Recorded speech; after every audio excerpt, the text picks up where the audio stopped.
Y 80 años después de que se suicidara por una guerra que destruyó para siempre su idea de Europa, se ve envuelto en una guerra editorial por sus derechos de autor. Vamos, Stefan Zweig se debe estar revolviendo en su tumba. ¡Hola, lectores! Aquí vuestro proveedor oficial de salseo editorial / literario. ¿Que si es un título que me enorgullezco de tener? Pues no sé decir la verdad. Pero sí, seguramente sí. El otro día estaba yo tomando un café en una plaza céntrica de una preciosa ciudad europea, cuando el camarero me ofreció el diario. Con aquello, ¿cómo se llama? Aquello de madera, para hacer más cómodo el acto de leer el diario. Bueno, mira, os lo voy a decir, no, estaba en mi habitación viendo mi timeline de Twitter. Cómo hemos decaído, en serio. Stefan Zweig también se está revolviendo en la tumba por esto. Pero bueno, el tema es que de repente me encontré con este titular del ABC. Guerra editorial por los derechos de autor de Stefan Zweig. Los sellos Acantilado y Fórcola denuncian que Hermida Editores ha publicado 2 obras sin pagar por ellas y piden la retirada de las ediciones piratas. Hermida Editores, igual que hizo Ediciones 98 con los diarios del autor austríaco, sostiene que su obra pasó a dominio público con la entrada en vigor del Brexit. Claro, yo tardé medio segundo a compartirlo en todas mis redes sociales. Que lo haga ya se tardó, o sea, no se avisa, se hace. ¿Entendiste?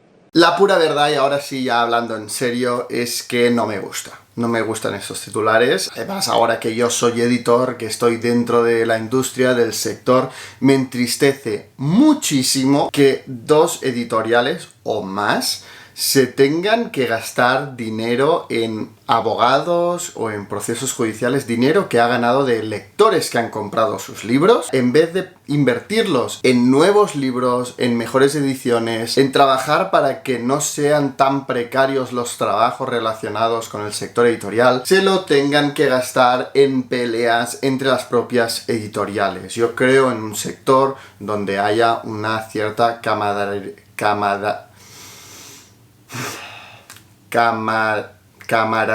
creo que es así, y cierta colaboración y cooperación entre los editores. También hecho este disclaimer, otro disclaimer antes de entrar en materia. Este vídeo no está hecho para hacer salseo, para reírme de la situación que para las editoriales involucradas pues es grave porque perjudica directamente pues sus intereses y en algunos casos pues un autor estrella. Acantilado, Stefan Zweig, es un autor pues que ha trabajado a lo largo de muchísimos años. El propósito de este vídeo no es hacer salseo de esto, no es reírme de esto, sino de explicar un poco el caso. Porque muchos de vosotros, cuando yo compartí el titular en redes sociales, me preguntasteis, es que no lo entiendo. No entiendo qué tiene que ver el Brexit con los derechos de autor de Stefan Zweig. O sea, 2 cosas tan desconectadas. ¿Qué impacto tiene el Brexit en los derechos de autor en España? Y muchos por mensajes me habéis pedido que haga un vídeo explicando esto, ¿no? Que quizá no es propiamente literario, pero sí que es muy relevante en el sector. Así que este vídeo será un tanto especial. No voy a hablar propiamente de literatura, no voy a reseñar un libro, no voy a comentar un autor específico, que ya sabéis que es lo que me gusta más hacer, sino que de forma excepcional me voy a poner el sombrero de jurista, porque sí, los juristas nos ponemos este sombrero, la toga y este sombrero. No pueden faltar. El juez no te da la palabra si no llevas la toga y este sombrero. Y aprovechando el caso de Stefan Zweig, os voy a contar cómo funciona la duración de los derechos de autor en España. Esto es importante. En España, no en Andorra, ni en México, ni en Uruguay. Me voy a centrar en España. Bienvenidos a Trotolibros.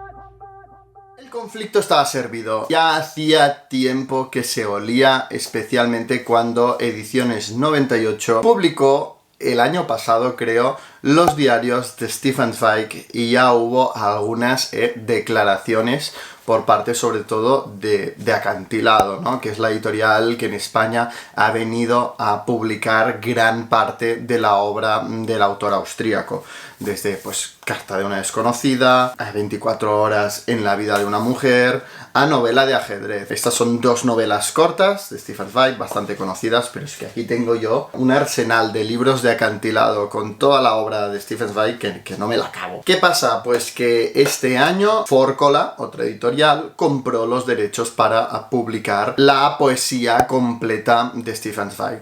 No sé si completa, pero la poesía de Stefan Zweig. Y recientemente Hermida Editores, que ya había publicado Novela de ajedrez, una traducción y una edición propia, anunció y sacó su poesía completa. Y tanto Forcola como Acantilado diciendo, oye, nosotros estamos comprando los derechos, y estas editoriales, Hermida Editores y Ediciones 98, se lo salta todo a la torera y va publicando lo que ellos llaman ediciones piratas de Stefan Zweig. Tanto Acantilado como Forcola están considerando acciones legales, aunque mi opinión es que no lo van a llevar a los tribunales, y sobre todo pues se están dirigiendo a las librerías para que tengan en cuenta pues que son ediciones piratas y prácticamente pues les están pidiendo que no compren estas ediciones de Hermida Editores y Ediciones 98, ya por un tema pues moral. Por otro lado, el editor de Hermida Editores el otro día, en un plot twist completamente inesperado, publicó unas declaraciones de la editora de Acantilado de hace unos años, que comentaba pues que incluso sería positivo cuando Stefan Zweig entrara en dominio público, explicitando una fecha, que la tendréis aquí en la pantalla, pero bueno, que habría hecho legal y completamente normal la publicación de Hermida, ¿no? Siendo este un autogol que, si bien a nivel jurídico no tiene demasiada relevancia, no deja de ser por esto un autogol en toda regla, sobre todo pues teniendo en cuenta que se están dirigiendo a las librerías defendiendo esto por un tema ya moral, no judicial, no legal. Pero aparquemos un momento el proceso, el conflicto con los derechos de autor de Stefan Zweig y centrémonos un poco en la teoría, ¿no? Los derechos de autor en cuanto a los libros se dividen prácticamente en dos tipos de derechos. Unos son los morales y otros son los patrimoniales. Es importante diferenciarlos porque los primeros son eternos e irrenunciables, mientras que los derechos patrimoniales son transferibles y además tienen una duración específica. Por un lado tenemos los derechos morales. Estos incluyen una serie de derechos, no voy a ser aquí yo exhaustivo en este vídeo, pero aquí tendríamos un poco el derecho al reconocimiento, a decir que la obra es tuya, no puedes publicar Carta de una desconocida sin poner que es de Stefan Zweig o poniendo otro nombre, o el derecho a la integridad de la obra, a que no se cambie, a que no se modifique sustancialmente su contenido. Unos derechos básicos, ¿no? Que aunque pase el tiempo, pues se tiene que respetar siempre, porque la autoría no cambia, es un tema de respeto. Pero aquí lo que nos interesa, son los derechos patrimoniales. Y estos sí son transferibles y estos sí que tienen una duración en el tiempo. Pues aquí tendríamos el derecho a reproducción, a hacer copias del libro, el derecho a distribución, a distribuirlos, comunicación pública, transformación. Básicamente los derechos de la editorial de pues traducir una obra o hacer copias, venderlas, obtener dinero por ellas, etcétera. Que esto es básicamente pues lo que interesa a las editoriales. Sin embargo, y como ya os contaba, estos derechos tienen una serie de limitaciones.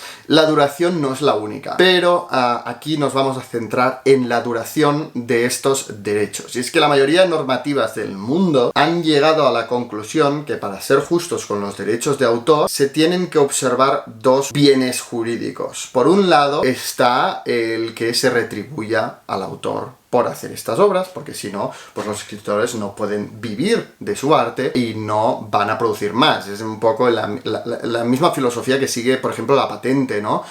Por el lado, pues, tecnológico, científico. Si no se le retribuye al científico que crea una vacuna, pues ¿por qué se va a gastar dinero una farmacéutica en investigar, etcétera?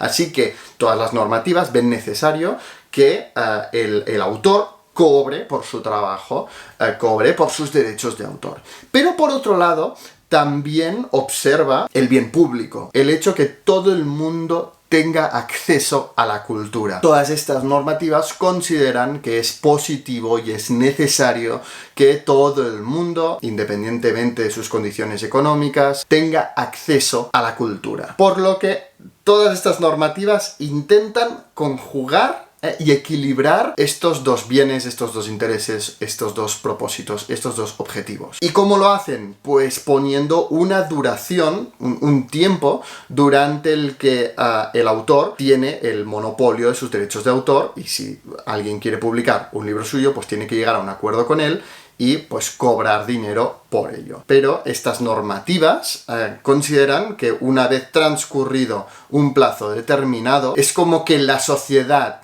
ya le ha pagado, ya le ha retribuido al autor esta obra, y a partir de este plazo esta obra entra en dominio público, los derechos quedan liberados y cualquier persona, sin llegar a un acuerdo con los herederos del autor, sin necesitar autorización de nadie, puede publicarlo. Bueno, ya centrándonos en la regulación española, esta quizá es la parte más aburrida del vídeo, pero la propiedad intelectual y los derechos de autor en España se regulan por el Real Decreto 1/1996, que aprobó la nueva Ley de Propiedad Intelectual. Básicamente, el propósito de esta ley de 1996 era armonizar la normativa española con la europea. Es decir, implementar cambios legales en la normativa de propiedad intelectual para que fueran coherentes y no chocaran con las disposiciones aprobadas en el seno de la Unión Europea. Cada país tiene su normativa de propiedad intelectual, de derechos de autor, y puede decir pues libremente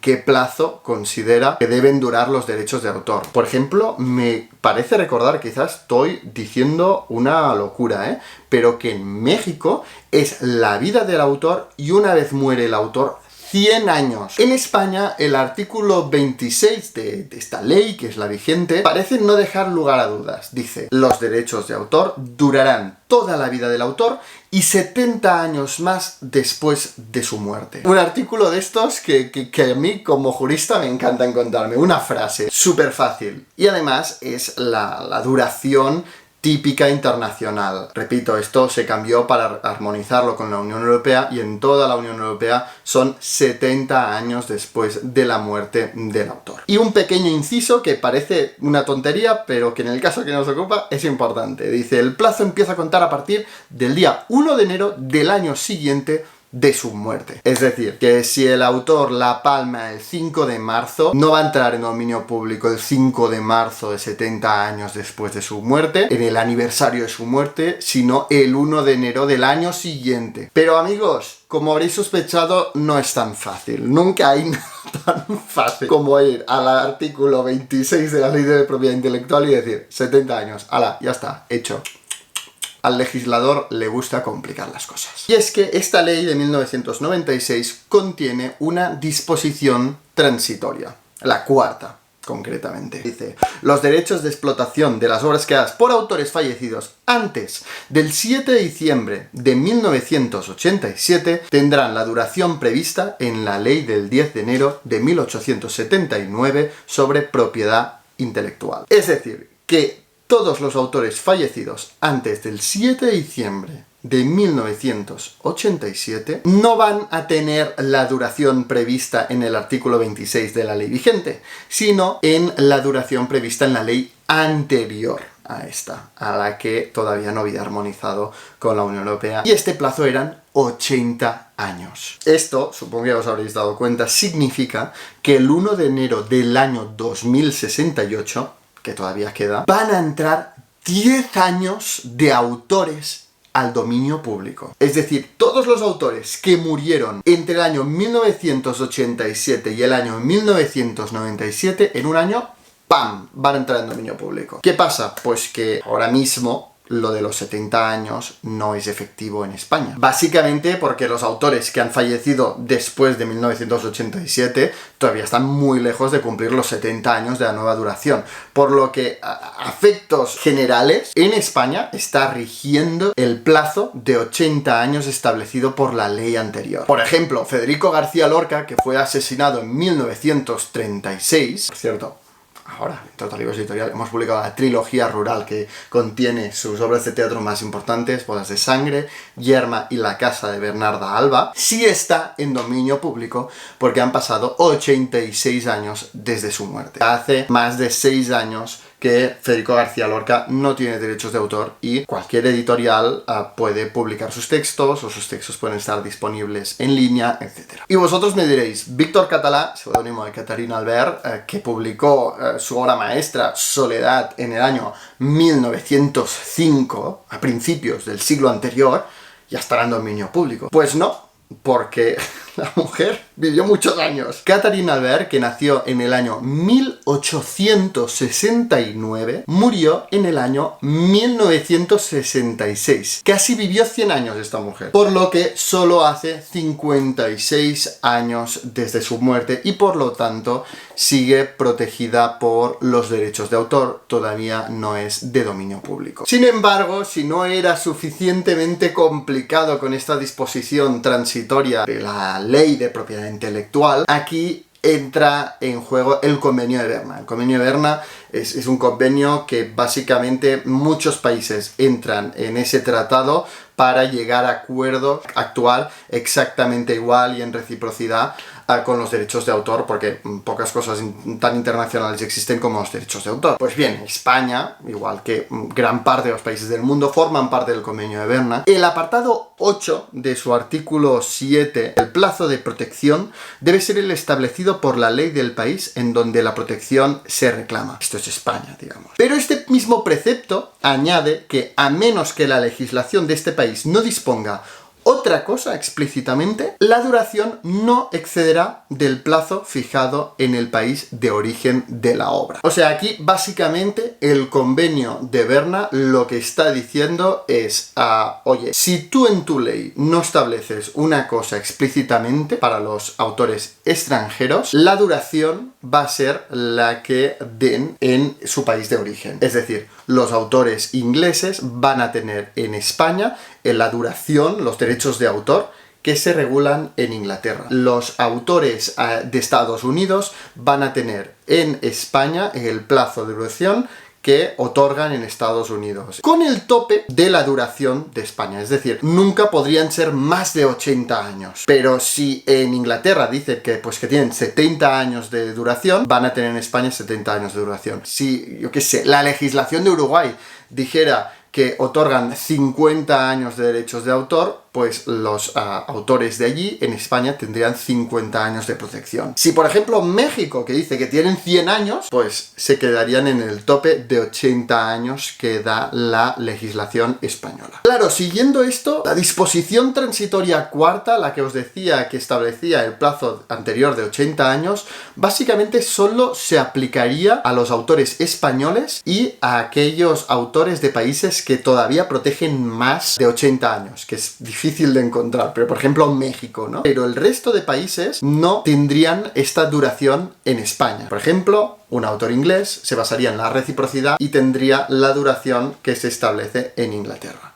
70 años. Sin embargo, en 2015, por los derechos de un autor de Chesterton, en un proceso en el que estaba pues Valdemar, la Sala Primera del Tribunal Supremo dictó una sentencia que lo volvió a cambiar todo. Es la sentencia 177/2015 del 13 de abril de 2015, ¿no? Por los derechos de Charles Chesterton. Y es que en este proceso la editorial defendía que Chesterton estaba en dominio público en España por haber pasado el plazo de 70 años siguiendo este principio de reciprocidad del Convenio de Berna con Inglaterra. Repito, si la legislación de propiedad intelectual en Inglaterra da 70 años, en España no lo vamos a proteger más, sino que vamos a seguir su plazo, que es inferior al tope, ¿no? A los 80 años que están otorgando a los autores españoles. Sin embargo, en esa sentencia del Tribunal Supremo lo que dice es, bueno, es que a mí el Convenio de Berna me da igual, porque Inglaterra forma parte de la Unión Europea. Primero está la Unión Europea, luego el Convenio de Berna. Pero al formar parte de la Unión Europea, tú no puedes discriminar. Tú no puedes decir, tú eres inglés, 70 años. Tú eres español, 80 años. Porque uno de los pilares fundamentales de la Unión Europea es la igualdad, la no discriminación. Debes tratar a los italianos, a los alemanes y a los franceses como a tus nacionales. Por lo tanto, siguiendo este principio general de no discriminación de la Unión Europea, falló que la protección de 80 años se ampliaba ya no solo a los nacionales y a los nacionales de los países que protegieran con 80 años o más en sus países, sino a todos los autores, escritores, etcétera, de la Unión Europea. Y esto provocó, pues, que, por ejemplo, se dieran casos como el de Virginia Woolf. ¿Has visto?